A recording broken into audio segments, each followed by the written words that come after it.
Гучные заявы генерала Лукашенки ды новый герой российской военной пропаганды. У праграме «Просвет» новая аўтарская рубрика Змітра Міцкевіча пра навіны ў вайсковай сферы. Прывітанне, Змітер. Прывітанне, Сергей, добрый вечар, паважаныя гледачы. Навінаў сапраўды шмат, а ў першую чаргу варта сказаць аб тым, што гэтак званае Міністэрства абароны Лукашэнкі ў адкрытую дэкларуе сваёй галоўнай задачай менавіта абарону дыктатарскага рэжыму, а не краіны. Гэтак апошнімі днямі заявы такога кшталту пачалі масава з'яўляцца ў каналах, якія належаць ведамству. Напрыклад, гэтак званы міністр абароны Віктор Хрэнін вось так сфармуляваў галоўную задачу сваёй інстытуцыі на 2025 год. Нам предстоит решить важных государственных задач. Первое – это выборы президента Республики Беларусь, празднование 80-летия Великой Победы и проведение парада войск Минского гарнизона в городе Минске.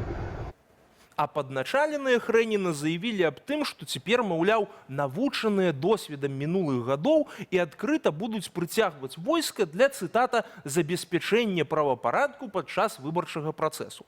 Чытай, тэрору ў дачыненні да беларусаў з мэтай імітацыі всенароднай падтрымкі Лукашэнкі.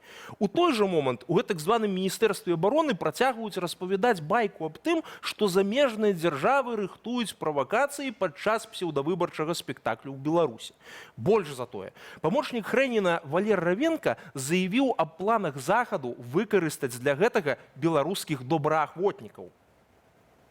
В то же время есть одна очень серьезная опасность, это действие даже не столько военных ведомств, приграничных государств с нами, это действие, наверное, скорее всего, определенных политических кругов, правительств, которые формируют подразделения из наших беглых, обучают их, вооружают. Здесь угроза есть, однозначно. Возможно быть неадекватное поведение, возможно им просто дадут приказ что-то сделать, какую-то провокацию, мы к этому готовы.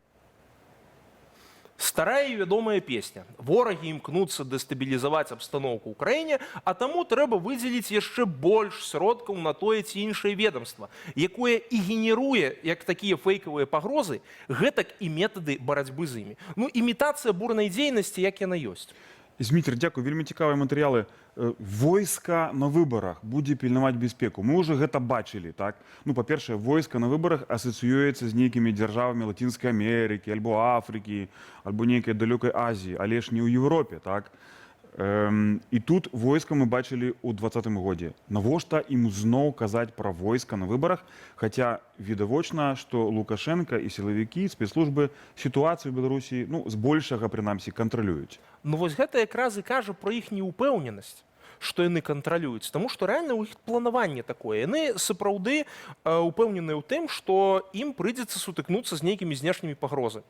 Яны рэальна вераць у то, што ў 2020 годзе нейкія замежныя спецслужбы арганізоўвалі пратэсты, таму што пра гэта сведчылі і людзі, калі іх затрымлівалі, ім пастаянна казалі аб тым, што вам жа заплацілі, у вас жа там все арганізавана захадам. Яны рэальна не вераць у то, што беларускі народ з'яўляецца суб'ектам. Яны паўсюль шукаюць нейкія змовы там, да? Яны паўсюль шукаюць нейкія падводныя камені, што, маўляў, гэта хтосьці штосьці арганізаваў. Ну і цяпер таксама яны заяўляюць аб тым, што будуць нейкія правакацыі, пра то, што зноў там супраць іх рыхтуецца нейкае ўварванне ці яшчэ штосьці, што нехта, маўляў, сабраўся вось такімі узброенымі метадамі зрынаць рэжым Лукашэнкі. Проста гэтыя якраз выказванні і накручваюць сітуацыю, таму што яны самі як бы кажуць аб тым, што ёсць гэтыя знешнія пагрозы, і гэта дэманструе іхнюю неўпэўненасць, што яны як бы з аднаго боку зарэпрэсавалі гэты народ як толькі магчыма, але з другога яны баяцца вось гэтага уяўнага ўплыву замежных спецслужб.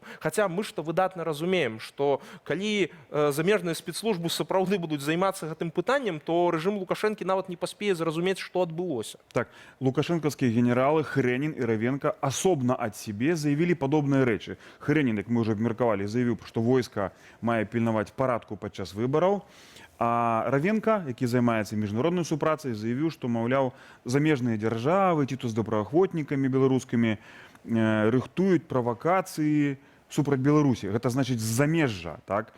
Для гэтага, ну, натуральна, войска і будзе пільнаваць парадку, так? Як ты думаеш, вось навошта выцягваецца гэты аргумент пра то, што нібыта замежныя дзяржавы фінансуюць, арганізоўваюць, узброіваюць нейкія там падраздзяленні. Хаця вядома, што толькі адна дзяржава рэальна фінансуе і ўзброівае. Гэта Украіна. І не дзеля таго, каб зрынуць рэжым Лукашэнкі, а дзеля таго, каб беларусы баранілі Украіну ад Расіі. Чаму выцягваецца гэты аргумент зноў? Хто ў гэта можа ўвогуле паверыць, па-твоему? Я думаю, што тут некалькі адресатаў. Па-першае, гэта сам Лукашенко, таму што гэта элемент внутрыведамственнай барацьбы. Кожнае ведомство імкнецца ствараць нейкія пагрозы. І вось яны заяўляюць аб тым, што ёсць вот такая пагроза, нейкія добраахвотнікі, таму, калі ласка, выдзеліце нам яшчэ больш грошай, напрыклад, на нейкія беспілотныя сістэмы, альбо на стварэнне нейкіх падраздзяленняў, альбо на правядзенне нейкіх збораў і гэтак далей. І гэта мала того, што набірае толькі фінансавыя сродкі, але яшчэ і апаратную барацьбу. То бок вот тое дзеля таго, каб не проста перацягнуць фінансы, а каб паказаць, што Міністэрства абароны зараз надзвычай важнае. Таму што раней Міністэрства абароны ўвогуле ў рэжыме Лукашэнкі займала амаль ніжэйшую пазіцыю в іерархіі. Ну, войска фінансавалі горш, чым міліцыю і спецслужбы. Так, і ім вот зараз патрэбна паказаць, што вот войска зараз можа з гэтымі пагрозамі эфектыўна змагацца. А ў нас вось ёсць яшчэ адна важная тэма, на якую варта звярнуць увагу, менавіта вот звязаная з вайной. Гэта новы герой расійскай ваеннай прапаганды. Ефрэйтар 39-й мотастралковай брыгады ўзброеных сілаў Расійскай Федэрацыі Андрэй Грыгор'еў з пазыўным «Тута», які летась увосень падчас баёў за пасёлак Трудавое ў Данецкай вобласці Украіны в рукапашным двубоі з прымяненнем нажа забіў украінскага дэсантніка, у якога нажа, дарэчы, не было, але які пры гэтым сам атакаваў праціўніка. Відэа гэтага інцыдэнту, знятае на камеру загінулага украінскага жаўнера, якое вы зараз бачыце на экранах, трапіла ў сеціва на пачатку 2025 году і выклікала вялізную хвалю рэакцыі. Мы не будзем разбірацца ў нюансах гэтага сапраўды жахлівага матэрыялу. Хутчэй, варта звярнуць увагу на тое, як яго выкарыстала прапагандысцкая машына Крамля. Навіны аб Андрэі Грыгор'еве, уражэнцы Якуціі, запоўнілі інфармацыйную прастору. Яму ў экспрэс-тэмпе надалі вышэйшую расійскую ўзнагароду – зорку героя Расіі за, цытата, «мужнасць і гераізм, прадэманстраваныя падчас выканання вайсковага абавязку». Таксама з ім сустрэўся кіраўнік Рэспублікі Саха Айсэн Нікалаеў, які падарыў яму нож з надпісам «Беражы нашую Расію». Sakhayshin natattat ayaga ketib o'tirib haqi bo'yonni tushuntirib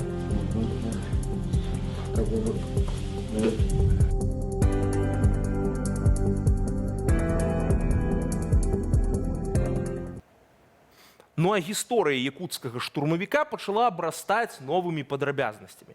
Той жа самы Айсэн Нікалаеў заявіў, што перад тым, як перамагчы ў рукапашны украінскага дэсантніка, Грыгор'еў, зноў жа, цытата, некалькі дзён знаходзіўся ў тылу праціўніка, дзе адзінаасобна забіў некалькі украінскіх жаўнераў, знішчыў некалькі бронеаўтамабіляў, а таксама ўзарваў склад з боепрыпасамі збройных сілаў Украіны. Падобна, расійская прапаганда стварае вобраз такога новага Александра Матросава для свайго гарматнага мяса са штурмавых атрадаў, каб падняць баявы дух, напэўна, з якім існуюць праблемы. Так, Зміцер, ну мы ведаем про то, што ад самага пачатку расійскай агрэсіі супраць Украіны з'явіліся украінскія вядомыя героі. Ну, самы першы вядомы гэта той жаўнер, які на выспе Змеіная паслаў расійскі карабль куды трэба. Да? Але у расійскім наратыве не было такіх герояў, падобных на гэта. І тут з'явіўся Якут. Мне вось што цікава, што якуцкі гэты жаўнер з ножом, гэта прадстаўнік карэннага народу далёкага ўсходу. Фактычна, гэта паневолены расійскім імперыялізмам народ. І вось гэты, як бы, паневолены Якут забівае украінца, зарезае жорстка ножом, украінца, які прабуе вырвацца з гэтай неволі, і гэты Якут, паневолены невольнік, не пускае украінца. Вось я бачу ў гэтым такі сімвалізм. Як ты ацэньваеш, як бы, навошта менавіта это выпадкова здарылася так, што гэта вот і менавіта Якут, да, яны яго выцягнулі? Ці ёсць у гэтым нейкая палітыка Кремля, да, ну, напрыклад, каб ацэніць вось уклад гэтых карэнных народаў поўначы, бо мы ведаем, што ад пачатку вайны іх мабілізавалі значна інтэнсіўней, чым рускамоўнае насельніцтва, скажем так, расейцаў. Ну так, там з аднаго боку трэба прадэманстраваць, то што вось ёсць і такія героі, гэта шмат для якіх іншых народаў мусіць быць паказнікам не толькі для якутаў, што вось, мовляў, глядзіце, тут чалавек атрымаў героя Расіі в экспрэс-тэмпе, і мы ведаем то, што тыя ж самыя якуты і буряты вельмі добра з'язджалі і працягваюць з'язджаць в тую ж самую Манголію, напрыклад. І не забываем пра тое, што ў Якутіі, акурат в Рэспубліцы Саха, даволі актыўны рух за незалежнасць, за аўтаномію, за суверэнітэт. Зміцер, вялікі дзякуй за гэтыя матэрыялы. Гэта была новая рубрика з Дмітра Міцкевіча. Мы застанемся у тэме народаў, паневоленых расійскай імперіяй. Дзякуй табе, Зміцер.